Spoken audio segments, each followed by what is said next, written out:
Friends, आज हम लोग डिफरेंशियल इक्वेशन में लीनियर डिफरेंशियल इक्वेशन रैखिक अवकल समीकरण के कुछ सवालों को देखेंगे। जैसे देखिए यहाँ पे हम लिखते हैं linear differential equation, linear differential equation जिसको हम लोग कहते हैं रैखिक अवकल समीकरण, रैखिक अवकल समीकरण, रैखिक अवकल समीकरण। इसमें देखिए इसका जो रूप होता है, इसका रूप होता है dy बट्टा dx प्लस py बराबर q। इसमें p और q जो है ना कोई अचर हो सकता है या कोई वेरिएबल हो सकता है या कोई फंक्शन हो सकता है। जैसे देखिए dy बट्टा dx प्लस py बराबर q, यहाँ जो p और q जो है ना कोई अचर हो सकता है या कोई फंक्शन हो सकता है। चलिए इस पर आधारित हम सवाल को देखते हैं। सवाल को देखने से पहले इसका हम लोग समाकलन गुणांक कैसे निकालेंगे और इसका विशिष्ट हल जो होता है उसको हम लोग कैसे निकालेंगे। देखिए यहाँ पे इंटीग्रेटिंग फैक्टर जिसको हम लोग कहते हैं समाकलन गुणांक निकालने के लिए फॉर्मूला होता है जिसको हम लोग इंटीग्रेटिंग फैक्टर को शॉर्टकट में I इंटू एफ लिखते हैं, यहाँ से E इंटीग्रेशन P dx। और इसका अवकल समीकरण का रैखिक अवकल समीकरण का विशिष्ट हल निकालने का एक सूत्र होता है, इसको लिखते हैं y इंटू इंटीग्रेटिंग फैक्टर बराबर integration q into integrating factor into में dx। यह सूत्र होता है। इसी सूत्र से हम लोग क्या करेंगे, सोल्व करेंगे। जब समाकलन गुणांक कहेगा तो हम लोग इस तरह से निकाल देंगे और विशिष्ट हल पूछेगा तो हम लोग इस तरह से निकाल देंगे। इसे देखिए एक सवाल हम लोग लिए हुए हैं, कह रहा है कि यदि dy बट्टा dx प्लस y बट्टा x बराबर x स्क्वायर हो तो इस रैखिक अवकल समीकरण का हल ज्ञात करें। इसे देखिए यहाँ पे लिखेंगे सॉल्यूशन यहाँ दीजिएगा गिवन दिया है क्या, dy बट्टा dx प्लस y बट्टा x बराबर x स्क्वायर। देखिए इसको हम थोड़ा सा विस्तार से लिखते हैं, dy बट्टा dx प्लस 1 बट्टा x इंटू वाई बराबर में x स्क्वायर। देखिए हुआ हम लोग एक रूप लिखे थे रैखिक अवकल समीकरण का, जो रूप होता है इसका जो फॉर्म होता है dy बट्टा dx प्लस py बराबर q। इस दोनों इक्वेशन में, समीकरण में जब हम तुलना करेंगे तो p बराबर, देखिए p बराबर हमको मिलेगा 1/x और q बराबर मिलेगा x स्क्वायर।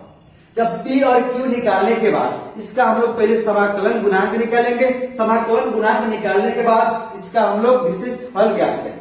चलिए सबसे पहले हम लोग इंटीग्रेटिंग फैक्टर निकालते हैं। इसका निकालने का formula E integration P dx, E integration P dx। तो यहाँ पर हम रखेंगे E, P का वैल्यू कितना है तो 1/x है, तो 1/x dx। हम लोग जानते हैं बाबू कि 1/x का जो इंटीग्रेशन होता है क्या होता है, e के पावर x प्लस में c। तो यहां से हम लोग क्या करेंगे, इसका इंटीग्रेशन करेंगे तो e log x। देखिए फॉर्मूला होता है e log x, इसके बेस में, लॉग के बेस में नहीं कुछ है तो इसमें e छुपा रहता है। तो यहाँ से e log e का वैल्यू होता है x होता है, इसका वैल्यू कितना होता है x। तो यहाँ से e log x को हम लोग x मान लेंगे। क्या मान लेंगे, x। तो हम लोग का जो इंटीग्रेटिंग फैक्टर आया कितना आ गया, x आ गया। जब इसका हम लोग हल निकालेंगे, लिखेंगे यहाँ पे रैखिक समीकरण का, रैखिक अवकल समीकरण का विशिष्ट हल।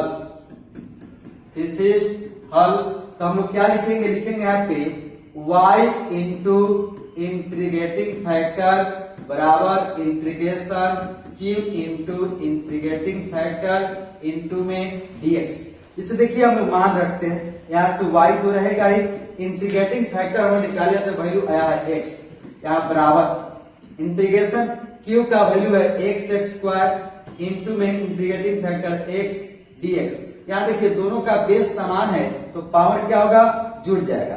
तो y इंटू एक्स बराबर x के पावर कितना रहेगा 3dx।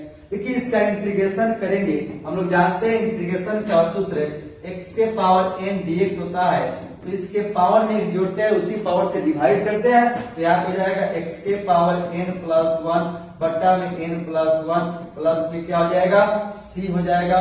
चलिए इसको रखते हैं, y इंटू एक्स बराबर हो जाएगा x के पावर जोड़ेंगे x के पावर 4 बट्टा 4 प्लस में क्या जाएगा c आ जाएगा। देखिए यहाँ से हमको y का वैल्यू निकालना है, यहाँ से y इंटू एक्स बराबर हो जाएगा 1/4 x के पावर 4 प्लस में c।